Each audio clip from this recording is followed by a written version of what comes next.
Right, let's get stuck into why you're boycotting the BBC. Right from the start of this campaign, the BBC have behaved like a political actor. I remember the first interview I did on the Today programme, and I came off air and thought, there's no point. There's literally no point.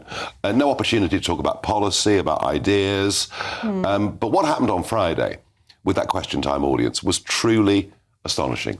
First question gets asked by a chap who has himself produced 8 programmes for the BBC, including the very woke now Doctor Who. Right. So he gets to ask a question.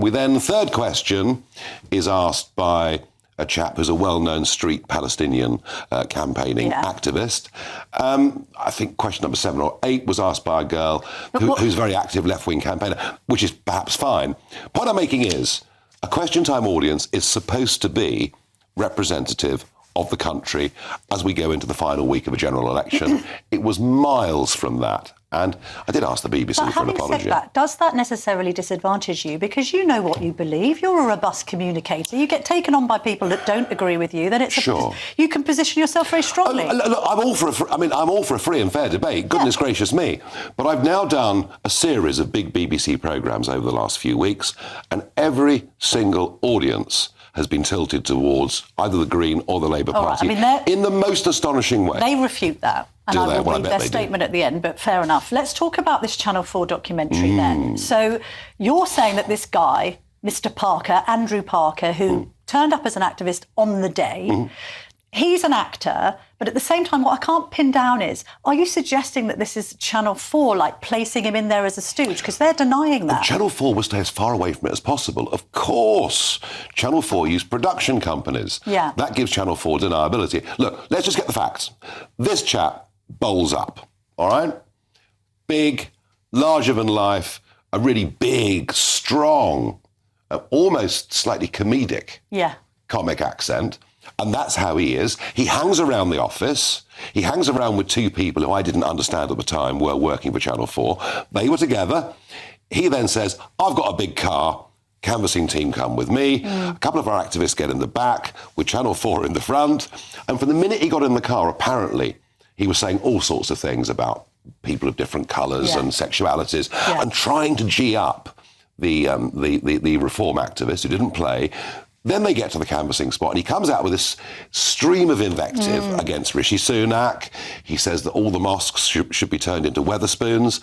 And I looked at this and thought, it doesn't quite ring true. When this was said, like, on the campaign trail, did anyone from your team flag this and say, look, we've got someone dodgy amongst us? When they came back, one of the ladies that was with him, when she came back, said, look, I'm really alarmed at some of the behaviour that I've just seen.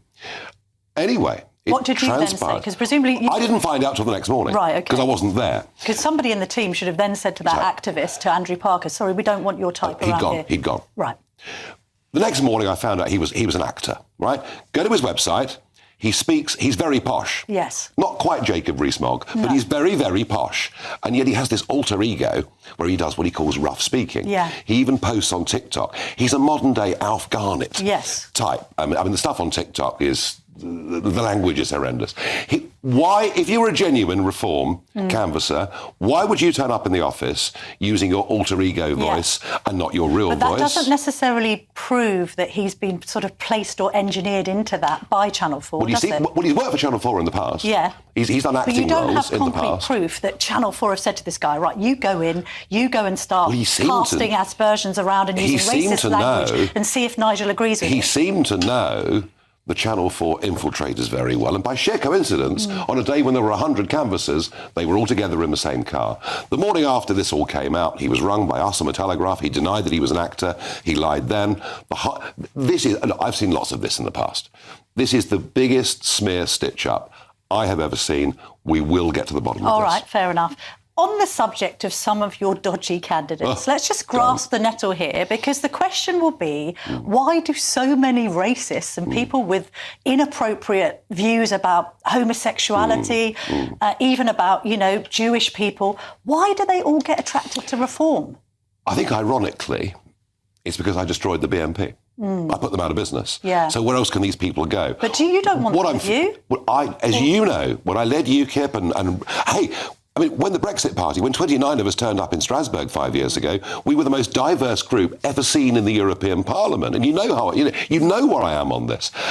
I've been leader of this for a month, okay? I inherited a start-up party that had almost no money and almost no staff, and said, volunteer, we want candidates. So we have finished up with some people who were rotten. I tried to fix it by getting a well-known, prominent, for X number 10 man who had a vetting company. We gave him 144 grand. He didn't do the job. So we have finished up with some people who are truly dreadful. I apologise for that, but it's not reflective of me and it's not reflective of the party, and it certainly isn't reflective of where we're going after next Thursday. Okay, well, let's talk about that, because you're talking about in terms of like the next term in 2029. Yeah.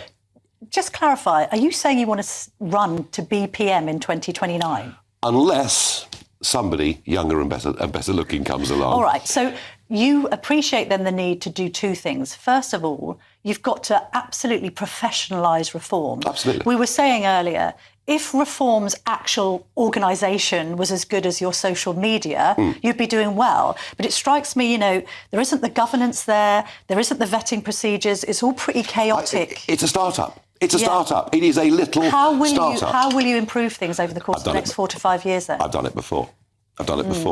We actually, by 2015, had built UKIP into a proper professional structure with 400 branches around the country. And this is remarkable. We will go through 60,000 paid-up members today. That's double in the space of a month, all paying their 25 quids. Right. We have a mailing list of over 200,000.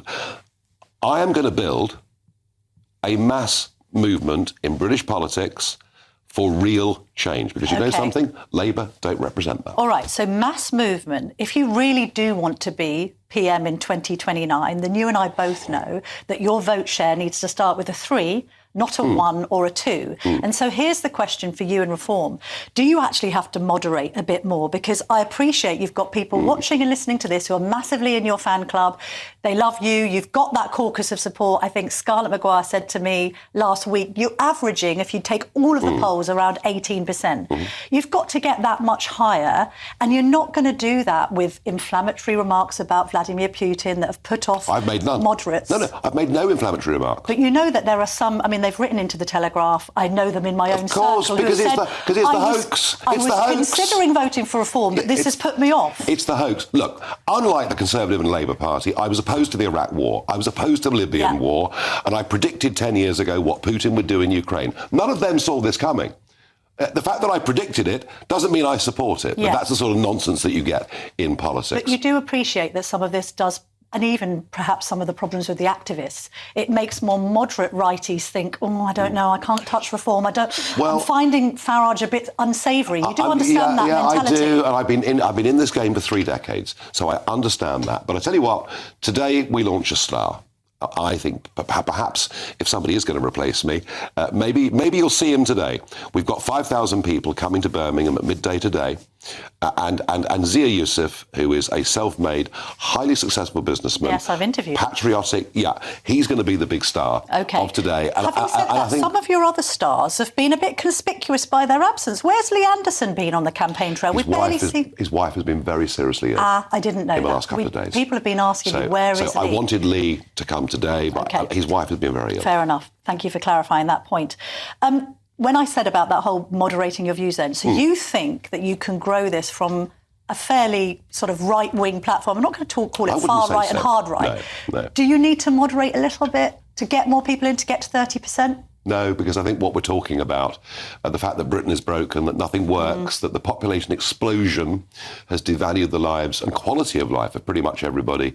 I think people are joining up the dots out there now, and they're beginning to understand it. So when you say about this campaign, I get the whole putting yourself as the opposition, but proportional representation. Are you going to make that a campaign like Brexit? Next Sunday, you'll be sitting here and there'll be a massive national debate about the fact that the Labour Party got 37% and 450 seats, and that Reform got, 6 million votes and 15 seats. And we'll see that first past the post, absolute first past the post, now doesn't work for anybody. But you'll need cross-party collaboration for that, won't you? You probably have to work with the Lib Dems. And I've already asked Ed Davey and Daisy Cooper whether they'll work with you, and they say no. But it doesn't matter. But Brexit worked because it transcended ideological boundaries, didn't it? No, we were on our own campaigning to leave. Hang on, you had lefties also supporting leaving the Union. We were on our own for 25 years, campaigning to leave the European Union with no representation in Parliament. You did have old Labour, but that's not quite right. You weren't on your own because you were able to kind of unite old Labour, working class Labour voters with blue wall Tories and I suppose then red wall Tories. Well, I can assure you the kind of political change we want will unite all of those people too. OK. This thought that you only change things from within Parliament's nonsense.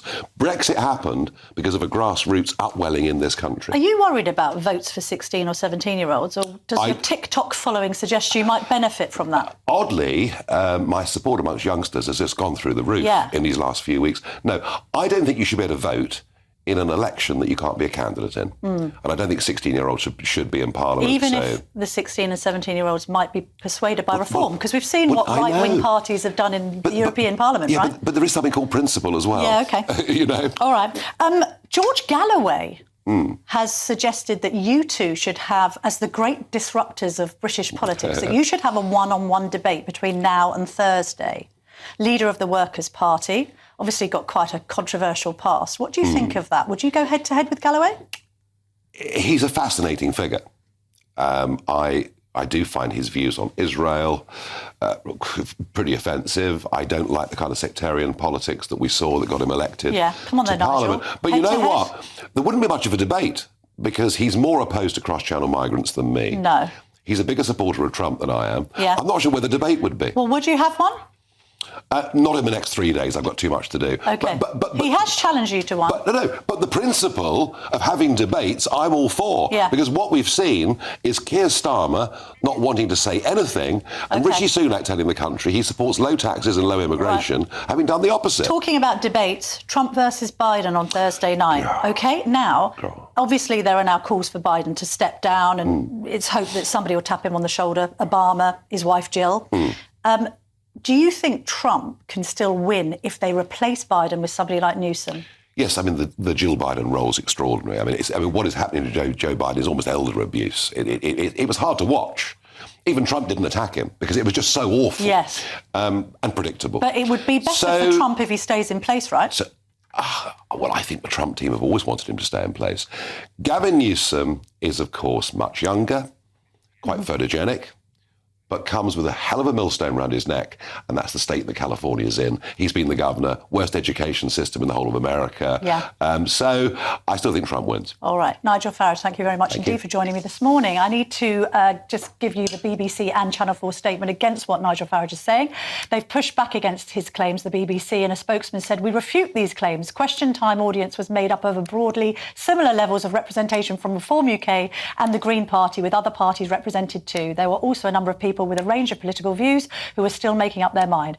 The spokesman for Channel 4 News said, "We strongly stand by our rigorous and duly impartial journalism, which speaks for itself. We met Mr Parker for the first time at Reform Party headquarters, where he was a Reform Party canvasser.